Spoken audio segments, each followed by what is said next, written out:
ইদানিং আমার জায়ফামনি শুকিয়ে যাচ্ছে, ঠিকমতো বুকের দুধ খাচ্ছে না, আর এত ঘন ঘন বাথরুম করছে। এই জিঙ্ক সিরাপ খাওয়াচ্ছি তবুও বাথরুম কমছে না। হ্যালো সবাই, আসসালামু আলাইকুম। সবাই কেমন আছেন? আশা করি সবাই ভালো আছেন। আপনাদের বাচ্চারা ভালো আছে কিনা অবশ্যই কমেন্টে জানাবেন।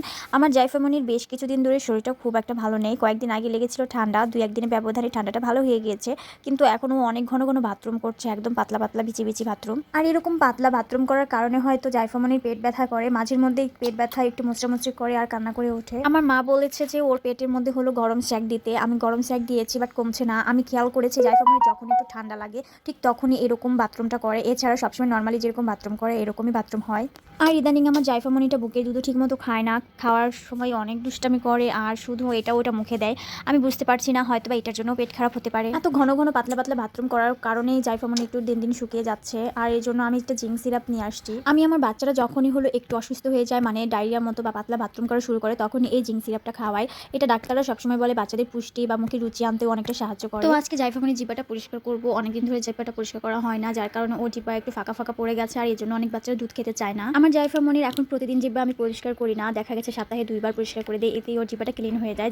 যাদের হলো একদম ছোট বাচ্চা তাদের হলো সপ্তাহে 2-3 বার করে পরিষ্কার করে দিলেই হবে। ইদানিং জায়ফামনি ঠিকমতো বুকের দুধ খায় না, যেটা পায় সেটার মুখে দেয়, হাতের কাছে যেটা পাবে কাপড় টাপড় যা পাবে সেটাই মুখে দেওয়া শুরু করে দেয়, আর যার কারণে ওর এখন হলো পেট খারাপের সমস্যা হয়েছে। তো যাই হোক, অনেক আপুরা আর কি বুঝো না যে এটা দিয়ে কিভাবে জিহ্বা পরিষ্কার করতে হয়। এই যেভাবে আমি আঙ্গুলটা দিয়ে তারপর জিহ্বাটা পরিষ্কার করি, শুধু যে জিহ্বা পরিষ্কার করি তা কিন্তু না, আমি ওর মাড়িগুলোকেও এইভাবে সুন্দর করে ম্যাসাজ করি। আর এগুলো সিলিকনের হওয়াতে বাচ্চারা একটুও ব্যথা পায় না, বরঞ্চ আরাম পায়। এটা পেয়ে যাবা জানাস কালেকশন পেজে।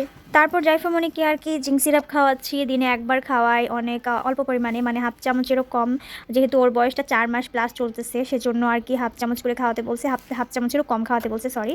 তো এইভাবে নিয়ে আমি একটু একটু করে খাইয়ে দিই। আমার কাছে ওই যে ড্রপার যেটা, সেই ড্রপটা নেই, ওই ড্রপারটা ছিল না, ওটা হারিয়ে গেছে, সেজন্য আমি যে সিলিকনের চামচটা দিয়ে আর কি একটুখানি ওষুধ যে আমাকে কত সময় ধরে জায়ফামনিকে খাওয়াতে হয় সেটা আর আপনাদের সাথে কি বলবো। মানে ও ওষুধ গিলতেই চায় না, শুধু ফালিয়ে দেয়, মুখ থেকে বের করে দেয়। অনেক কষ্ট করে আমার এইটুকু ওষুধ খাওয়াতে হয়। আর আমার বড় মেয়েটাও মানে ওষুধ খাওয়ার জন্য খুব আবদার করে। বাচ্চাদের সাথে সব থেকে বেশি আর কি মায়েদের যেটা যুদ্ধ করতে হয় সেটা হলো খাবার নিয়ে, ওষুধ নিয়ে। হ্যাঁ, বাচ্চারা ওষুধও খেতে চায় না, খাবারও খেতে চায় না। তো যাই হোক, আমার ভিডিওতে একটা আপু কমেন্ট করেছে যে আপু জায়ফামনি কি অনেক ঠান্ডা, কিভাবে ভিডিও ক্লিপ নাও, সবসময় দেখি চুপচাপ থাকে, কান্নাকাটি করে না। জায়ফামনি সবসময় শান্ত থাকে এমনটা নয়, যখন ওর মুড ভালো থাকে তখনই আমি ভিডিও করে রাখি। যখন ওর মুডটা ভালো দেখি আমি, তখনই ভিডিও ক্লিপগুলো ধারণ করি। আর তাছাড়া ওরও কিন্তু অনেক রাগ আর জিদ আছে, কান্না শুরু করলে থামতে চায় না। তো আপুরা, আমার এই বাবুটার যেহেতু একটু পাতলা পাতলা বাথরুম, বিচি বিচি বাথরুম হচ্ছে, তোমাদের যদি কোনো বাচ্চার এরকম হয়েছিল বা হয়ে থাকে, তোমরা কি সলিউশন দিচ্ছ আমাকে একটু কমেন্টে জানাবা। আমি বুঝতে পারতেছি না, বাবু অনেক বেশি কয়েকদিন ধরেই এমন বাথরুম করতেছে, আমার মেয়েটা শুকিয়ে যাচ্ছে। জিঙ্ক সিরাপ খাওয়াচ্ছে তবুও কোনো কাজে আসছে না, কি করবো ভাবতেছি। তো সবাই আমার বাবুর জন্য দোয়া করবা, আর আমার বাচ্চা যেন সুস্থ হয়ে যায় সেই জন্য দোয়া করবা। তো তোমরা সবাই ভালো থাকো, বাচ্চাদের যত্ন নিও।